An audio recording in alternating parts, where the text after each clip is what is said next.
Welcome to the Go Find Nervous Show. I am your host, Jake Bolig. This is the show where we find out what's made our guests nervous on their journey to success and what they did to overcome it. I want to tell you a little bit about today's guest. This woman is a well-traveled actress currently on location.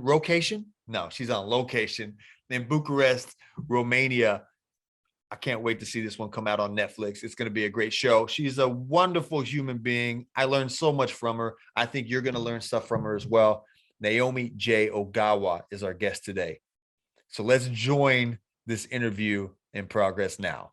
Thank you so much for having me. I'm so happy to be here and nervous. That's good. That's good. How we met was crazy. I want to tell everybody how we met. Oh yeah. Lisbon. So mad. Yeah. Lisbon, first lockdown was when we met, when it was literally like a ghost town. I remember walking through the sorry to cut you. I remember walking through the security line. I don't know if you had the same thought. I was like, I'm the only person in the security line at Lisbon Airport. And I think I turned around. I think maybe you and your mother walked through it right after me or something. Cause I remember seeing like two other people. I was like, oh wait, I'm not the only passenger in this entire airport. It was bizarre. It was so weird. Like I said to you earlier, it's like a zombie apocalypse. Everything was closed. And it was just that one coffee shop that was open. I think we talked in the line or something, or when we sat down, we just kind of, or my mom said something to you, because she's really good at talking to people just randomly. It's a gift she has. Yeah. And that was so insane how that all came together. Yeah, and it was such a great time. And then you started talking about your background, how you're in acting, how you've traveled basically all over the place. You did some school in America, I believe, and then or the US, I think. Tell me about that. This show's about getting nervous. Tell me about your first time getting nervous, maybe getting into drama school. Oh man. So that was a crazy kind of experience. I think because I went to high school in New York, and that's when I discovered my love for acting, because I've always been an extremely shy person, and I wasn't very confident at all. So I wanted to get rid of that. You know, I wanted to become a more confident person. So what I did was I enrolled myself into acting classes. And I just did it fun and found out that I really enjoyed it. And my drama teacher was like, you should audition for the school musical. So I did.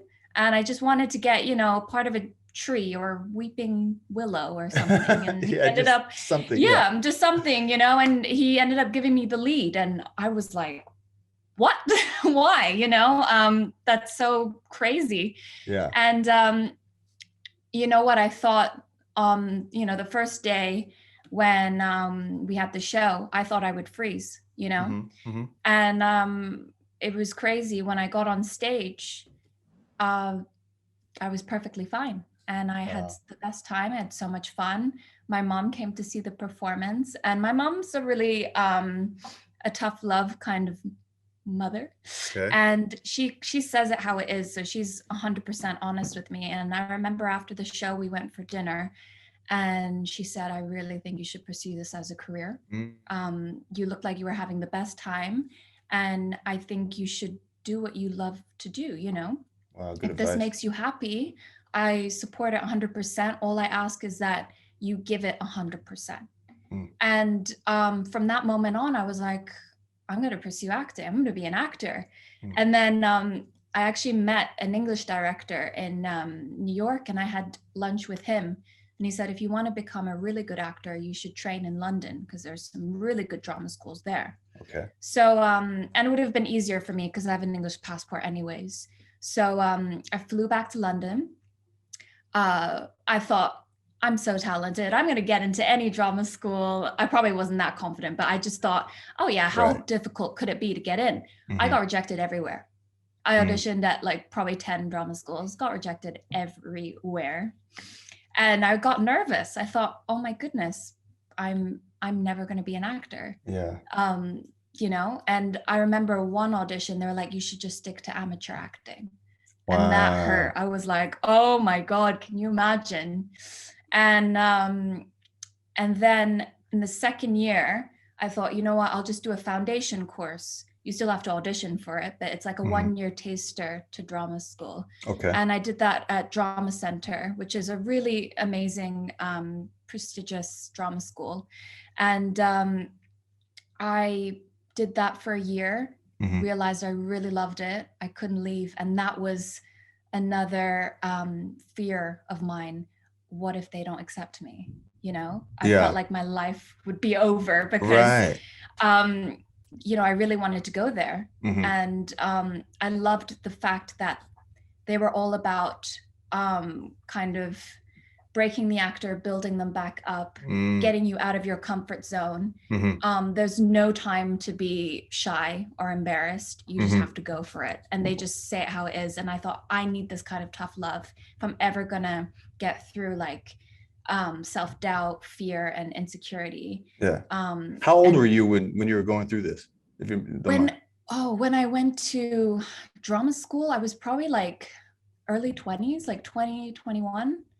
Because that's pretty good self-awareness to be like, I need this Yeah. tough love at a young age. A lot of people don't have it at the age of 20. A lot of people are just like, I know everything. I can, why are they not choosing me? But to understand, hey, wait, I need this kind of tough love. I need this kind of support and break me down, build me up type of situation. That's pretty self-aware.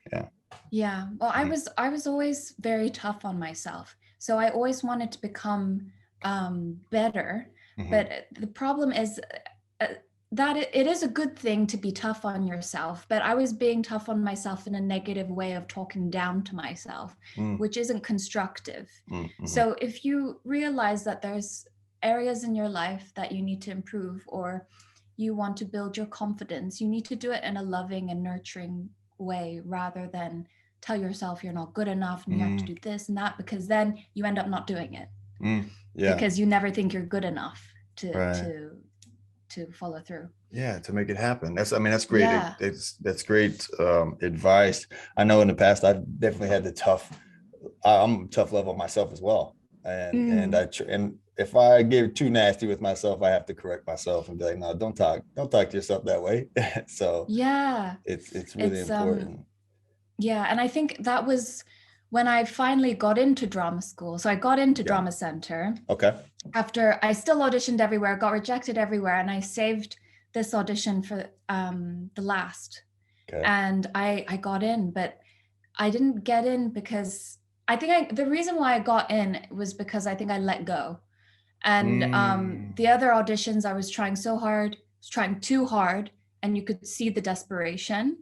Whereas with this one, I was like, you know what? I have nothing to lose. I'm just going to have fun, let go, and let's try something different, you know? And then once I did that, I got accepted. And it was because I was just being myself. So I think I went in with the attitude of, you know what? I'd love this, but it's not the end of the world if I don't get it.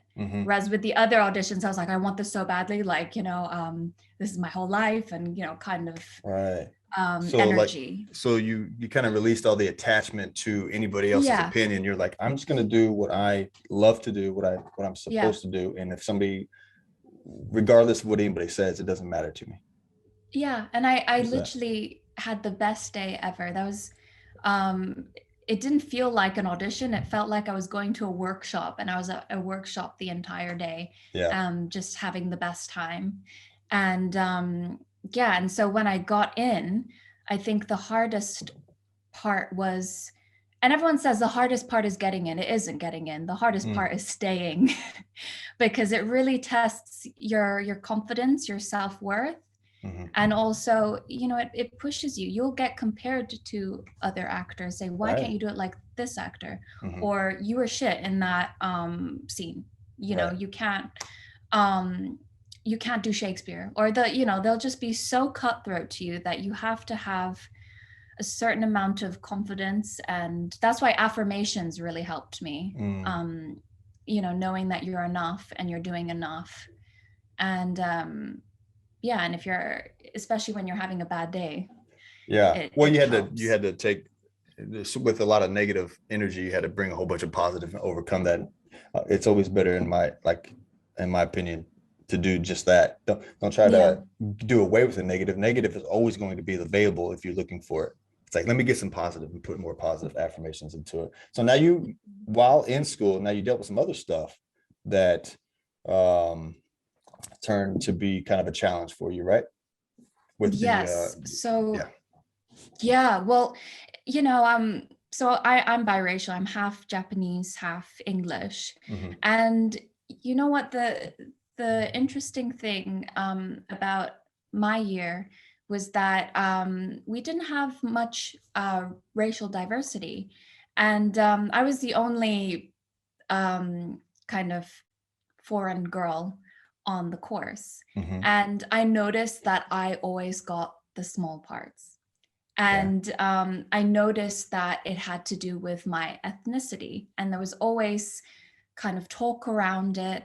And it got to the point where I actually had to say something, because we're in a world right now where we're becoming more diverse. And also in the industry, I love the fact that we're embracing different ethnicities, and a lot of actors are being casted. And I was always told that it would be very difficult for me to get work because I'm half Asian, and they wouldn't know where to place me. And I always had that at the back of my mind. Oh my gosh, I'm not going to get any work because I'm half Asian. I'm not white enough, and I'm not Asian enough to be placed into one category. So that was a huge struggle that I had to go through. And also I really struggled with identity being on the course, because I was like, what am I then? Because I felt like there was a need to categorize what I am. Right. And then I was holding on to that so much that it got to the point where it was really taking a toll on my mental health and also my physical health, So I realized, you know what, like, I have to become confident in what I'm bringing to the table as an actor. And with that confidence, opportunities will come, Yeah. I thought it would be so difficult for me to get signed. I thought there's no way I'm going to be the one who isn't going to get signed, Yeah. And I ended up getting a few offers, and I signed with an amazing agency. Yeah. And it worked out in my favor. But I think it wasn't until I released that thought of, I'm not going to get work because I'm different, or considered different. Right. Once I let that go, I think I started going into more of a flow state. Yeah. And then you start to receive once you let go. Yeah. That's an amazing point that you make there, because you said that you were looking for it almost. You put that expectation on yourself, and when we do that, oftentimes we find it. Almost what we're looking for, we find normally. So yeah, any little imperception or whatever may have happened, you maybe we're like, hey, it's because of my ethnicity, when it could have been, it could have been you just messed up a line or something. I'm not an actor, so I don't know how it goes, but it's an interesting point how you had to move past it and get rid of that thought and then go into a different flow state. What would you say, how were you able to move past it? Did you just make a decision, you know what, I'm not going to allow this to happen anymore, I'm using it as a benefit instead of a detriment? Well, it was hard because, sometimes you'll get people who make comments about the way you look, or, It's the world we live in, right? Pinpoint your ethnicity. But I don't think it comes from a negative place. I think it just comes from, it's just something they said, Sure. And there have been comments made about the shape of my eyes and all of that stuff. And I think what really helped me let go of it is just realizing that people are going to say stuff every single day. It doesn't matter, and to not let that get to you, let people's thoughts of you or what they say affect you, because that's not the reality. Right. And also, you are not your thoughts. So I get in my head a lot about things. And I realized that a lot of my fears have actually not happened. And I've just created them in my head. Most of the and time, we do that a lot. We Yeah. do that a lot. Yeah. But I think once you let go of that thought and realize that it's not your reality right now, you're just thinking of the worst case scenario and you've made it a reality in your head. That's when but that was, I must say, that was difficult to go through. And I being an actress in the industry, I still go through comments being made, and but you just it's just people are scared when people make points like that. It's more a reflection of them than it is on us, right? Different's good. I would rather when people talk about being different, I'm like, that's the best benefit you can have, is to be different, especially in today's world. So that's it's important to stand up for yourself. I think that's what I've learned too. If someone says something to you, it's important you speak up, because they probably didn't mean it in a negative way. It maybe just came across in a different way. So it's always okay to have an open conversation with someone. Yeah. And I was always afraid to, because I'm not a confrontational person, I would never do that. But if something truly bothers you, you can just bring it up. And that was something that was another challenge that I had to learn to really speak up when something's bothering me. Yeah. I just saw a quote. I can't remember exactly, but it was something like, if we don't speak up when somebody does us wrong, we start a war with ourselves, because then we start questioning, then it builds up. So yeah. And then you explode. And then to the person, it's come out of nowhere. Yeah. But to you, you've been creating this inner dialogue, and and then it just manifests. And so tell me about your getting a job now. So you go through drama school, you get into that, you get through those moments, and now getting a job. Oh gosh. So I actually got my first acting job straight out of drama school. I actually left drama school early because I got my first acting gig. Okay. And I went to Lithuania for a month, filmed this really fun movie called Skylines 3. And it's actually on Netflix. And it was my first acting job, and it was just incredible. And I learned so much being on set.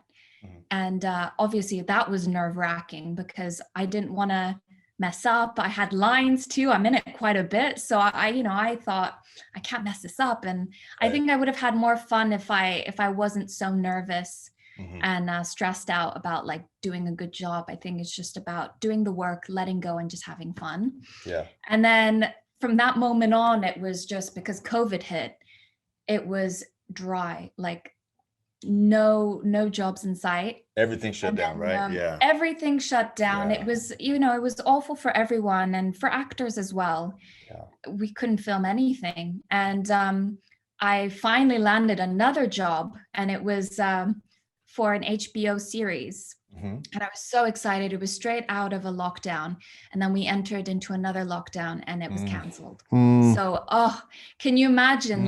That was so heartbreaking for me, because I thought, God, I've got this new gig. I'm so excited about it. It's HBO, and I loved my costume. It was such a cool costume, and they were gonna give me an Ariana Grande ponytail, and I was like, yes, this is so me. Yeah. And then lockdown. Oh, sorry, it's canceled. And that was just, I thought, at that point I actually was like, do I give up?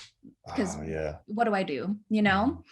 And then from that moment on, it was just more auditions, just kept going. This is my dream. I thought, I'm not going to give up.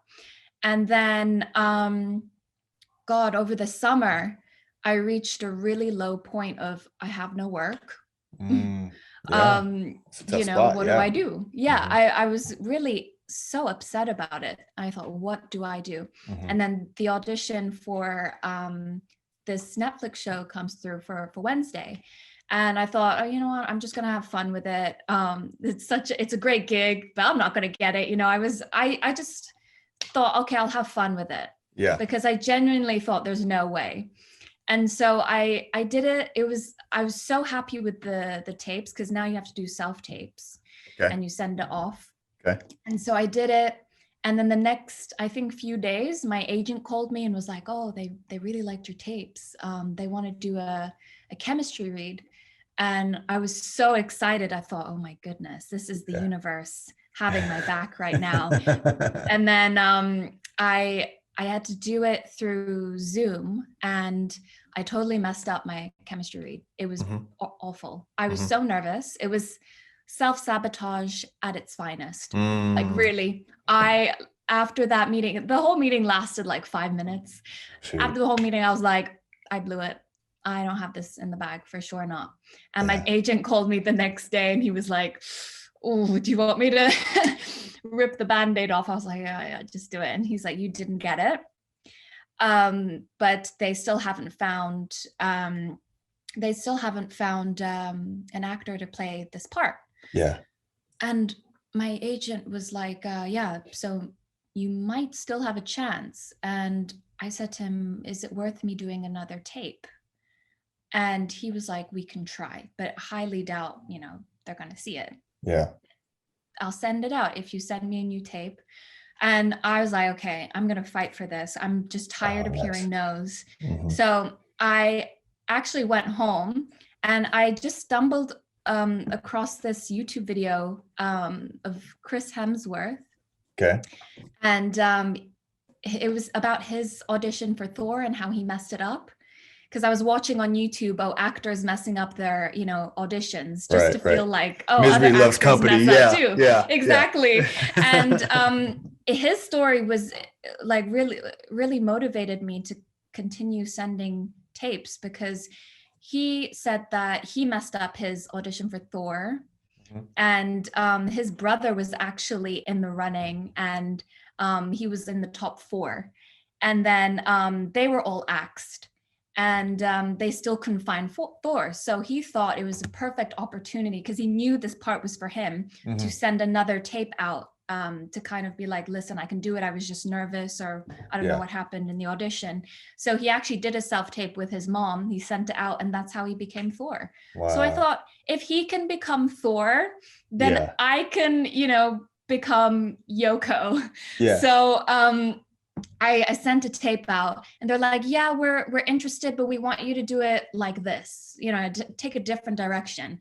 I did another tape. It was still not sure. I did another tape, and then they were like, we like that, but can you do something in between the first take you did and the last take you did? And then I was like, okay. Yeah. And then I did this final tape, and I thought, oh, wouldn't it be great, if I got this, Yeah. And then the next day my agent called and he was like, you got the part. And that was like the moment where I was like, you know what, I'm proud for fighting, even though it was really nerve-wracking. And I was so fed up of hearing no's, and I thought, I'm going to fight for this. And even if I don't get a yes, I would at least hope that they would remember that I really was trying, Yeah. That's a great story.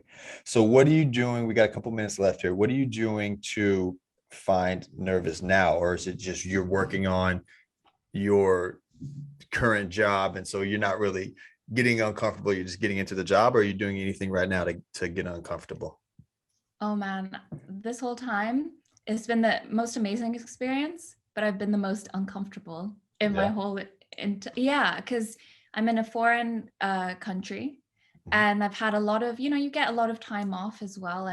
And the time that I've had off, I've really had to reflect on things in my life. And also being in a show like this, I started to develop a lot of self-doubt and insecurities, because it's, sure.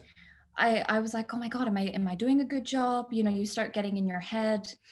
And I think that's like the major challenge I'm going through, is that learning to have fun again and bring that that childlike energy back, instead of just being so in my head with the negativity and what others think. Because it's easy to get caught up in that, being in this industry.